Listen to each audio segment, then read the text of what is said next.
Why do many men seem to grow lonelier as they age, while women often become more socially active? That question came up in a conversation, and once you start thinking about it, it opens a surprisingly deep door into psychology, biology, and how modern life is structured.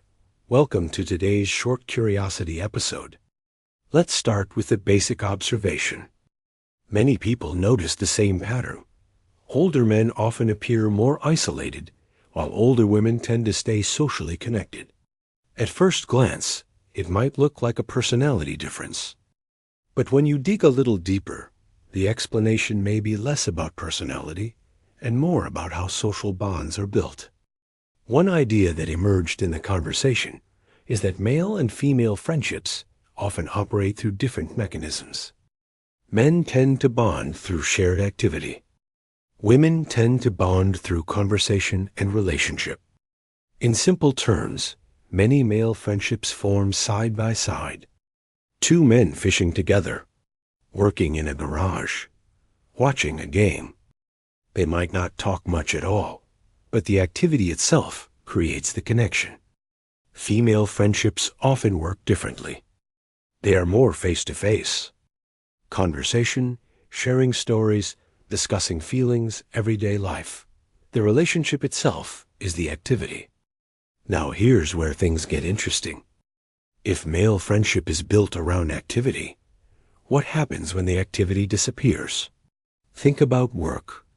For many men, a huge portion of their social world exists inside work environments. Coworkers, shared tasks, projects, daily routines.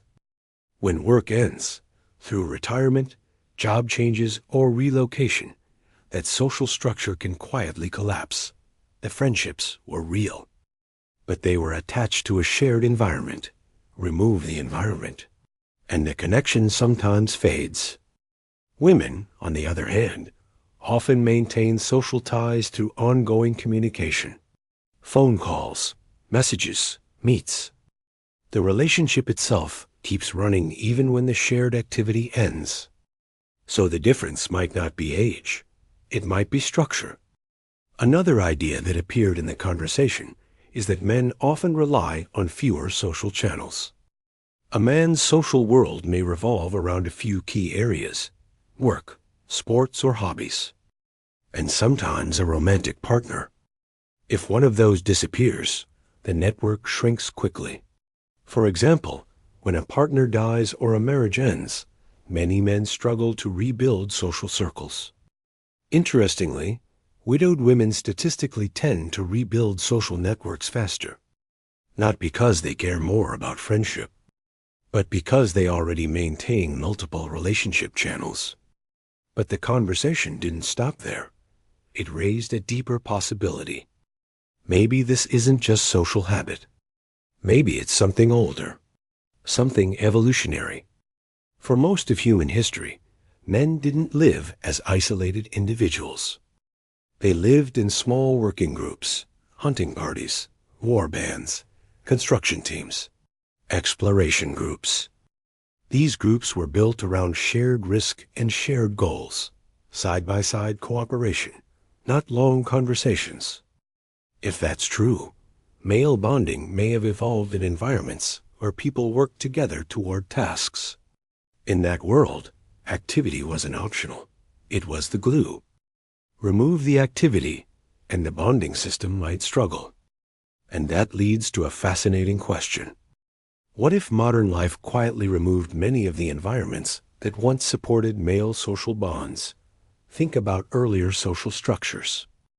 Local workshops, neighborhood gathering places, guilds, manual work teams, community repair spaces, places where men naturally gathered to do things together. In modern life, many of these spaces have faded. Work is often digital. Communication happens through screens. Cities can be anonymous. People move frequently. Some sociologists even use a phrase for this pattern: male loneliness. But the conversation suggested a different framing. Maybe the issue isn't loneliness itself.